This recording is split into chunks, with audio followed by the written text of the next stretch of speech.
What's up, everyone? Welcome to Ash Talks Movies, and welcome to my review of Highest to Lowest, Spike Lee's take on Akira Kurosawa's 1963 thriller, High and Low. Set in modern-day New York City, the movie stars Denzel Washington as David King, a powerful music executive who struggles to navigate a changing industry. Determined to keep control of the empire he has built, David decides to buy back the majority of the record label's shares, but his plans are upended when he becomes the target of a ransom plot. Before I jump into the review, do me a favor, make sure you subscribe, that way you can keep up with everything I'm posting on the channel, including all of the movie reviews, entertainment news, and more. Somebody's got Trey. What do you mean Somebody's kidnapped our son. $17.5 million in an all-black Jordan backpack. Try me if you think I'm playing. I ain't got...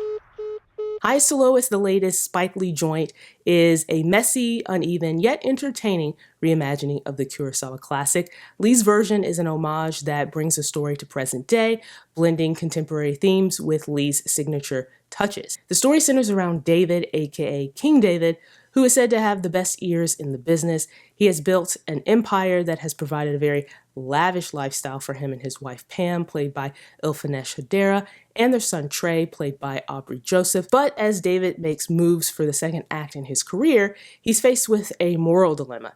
Either he coughs up $17.5 million to save a kidnapped kid, or he uses that money to save his record label and his empire. Now, the choice seems obvious, but the movie uses this setup to take on themes of class and privilege, as well as the price of fame and the compromises that one is willing to make in order to achieve it, but also keep it. And I think the decision to frame it all around a Black family adds another interesting layer to the storytelling that allows Lee to explore these different themes around Black culture and identity. But Lee's approach to tackling this mix of ideas doesn't always work. Highest to Lowest gets off to a pretty rough start. Actually, the first half of this movie was a struggle for me. The tone was all over the place, and the movie didn't seem to know whether it wanted to be a melodramatic soap opera or a thrilling drama. The score, although good, is used in a way that is very distracting, playing loudly through scenes and drowning out some of the dialogue, and much of the dialogue in this first half is very awkward or too on the nose. Thank goodness for the second half, which I think saves this movie from being a complete letdown.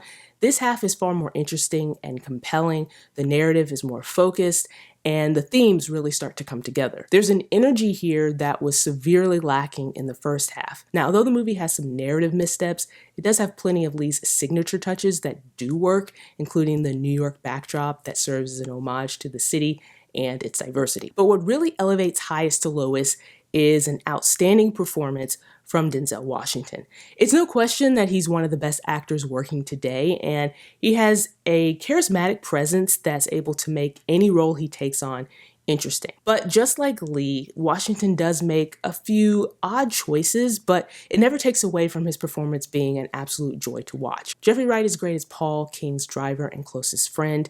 Paul has, I would say, an almost unbreakable devotion to King, and Wright is able to capture the complex dynamic of that relationship, especially once it's tested by the whole ransom plot. I was pleasantly surprised by A$AP Rocky's turn as young felon, an aspiring rapper who's hoping to get his shot at fame.